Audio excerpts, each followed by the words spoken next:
जनाब सदर, सबसे पहले तो मेरे मुखालिफ आए और आकर कहते हैं कि लोड शेडिंग से बिजली का बिल कम आता है। तो मुझे ऐसा लगता है कि मेरे मुखालिफ बिजली के बिल से बचने के लिए विंडो शॉपिंग करने ज़रूर जाते होंगे कि इसी बहाने एसी की हवा नसीब में हो जाए। खैर जनाब सदर, लोड शेडिंग एक ऐसी नेमत है जो सिर्फ पाकिस्तानियों के नसीब में हुई है। अब जो चीज़ पाकिस्तानियों के नसीब में होती है वो किसी और के नसीब में कहाँ। जैसे कि एक मोटरसाइकिल पर 4 अफराद का आराम से सफ़र करना, नादिर को आसानी से नादिया का मिल जाना और 2 कप चाय हो 4 मेहमानों में तकसीम हो जाना। जी जनाब सदर, मैं अपने मुखालिफिन से पूछना चाहती हूँ कि अगर लोड शेडिंग नेमत है तो फिर इसके होने पर ओए लाइट फिर से चली गई के बजाय अल्हम्दुलिल्लाह क्यों नहीं कहते हो? क्यों लोड शेडिंग होने पर घरों में सुकून करने के बजाय लोड शेडिंग ख़त्म करो के एहतजाज में नज़र आते हो? क्यों यूपीएस और सोलर पैनल खरीदने में सबसे आगे हो? भला कोई नेमत से बचने के लिए लाखों रुपए खर्च करता है क्या?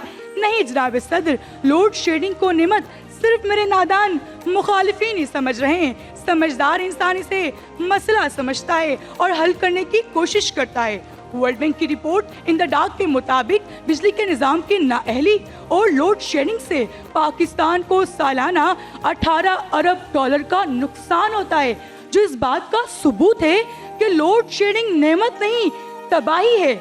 हमारी माइशत का 6.5% हिस्सा बिजली ना होने की वजह से ज़ाया हो जाता है। कारखाने बंद हो जाते हैं, मजदूर के घर का चूल्हा ठंडा हो जाता है, मशीनें रुकने पर बरामदात मुतासिर होती है। ये नेमत नहीं कौमी खसारा है।